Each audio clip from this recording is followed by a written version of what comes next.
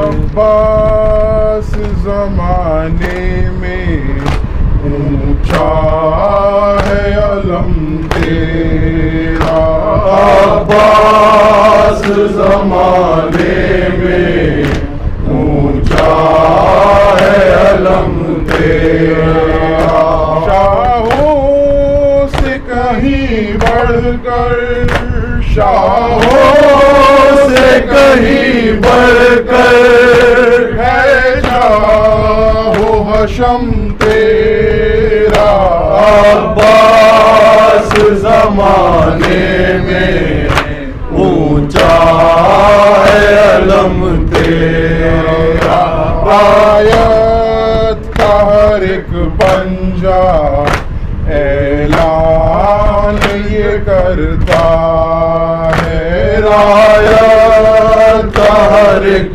پنجہ اعلان یہ کرتا ہے، تاحشر نہ کم ہوگا، تاحشر نہ کم ہوگا، عباس یہ غم تیرا، عباس زمانے میں اونچا ہے علم تیرا، عباس زمانے میں اونچا ہے علم تیرا، خوش ہو کہ سکینہ نے بچوں کو تسلی دی، خوش ہو کہ سکینہ نے بچوں کو تسلی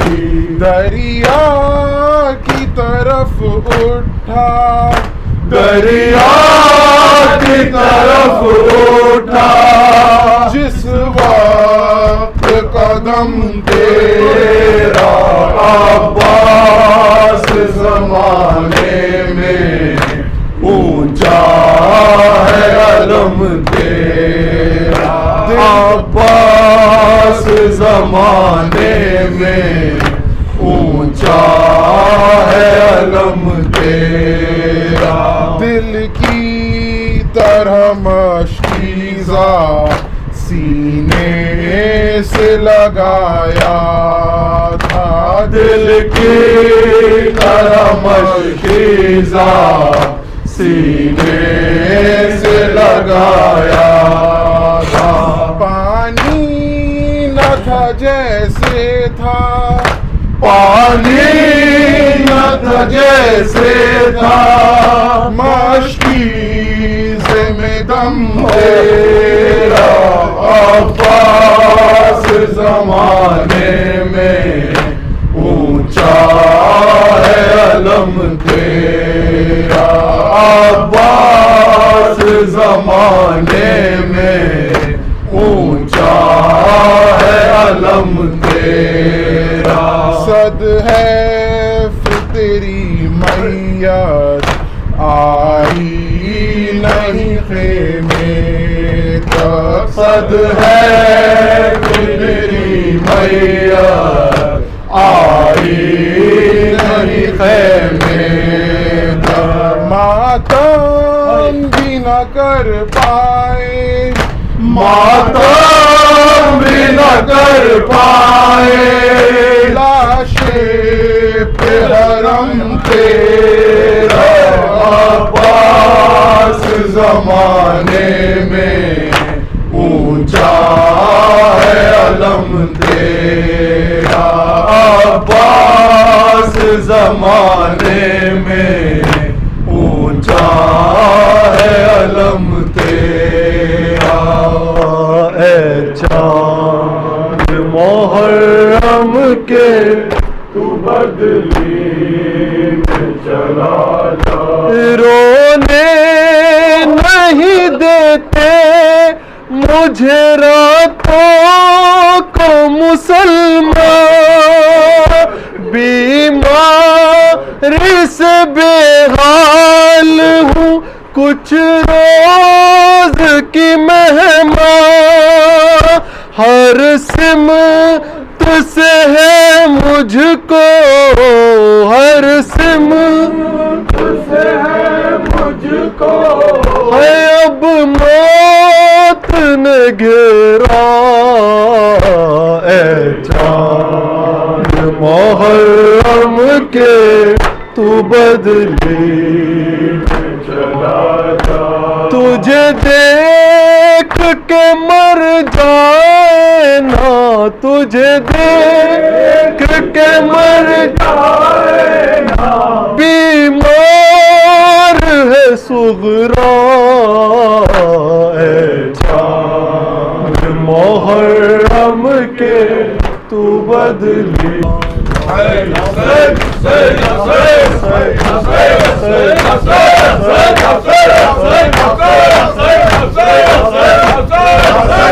سیدی عباس یا ابوالفضل عباس، سیدی عباس یا ابوالفضل عباس. ہائے سکینہ، ہائے پیاس، ہائے سکینہ، ہائے پیاس، ہائے مظلومہ، ہائے پیاس، ہائے قاسم، ہائے پیاس، ہائے اکبر، ہائے پیاس، ہائے اصغر، ہائے پیاس. حسین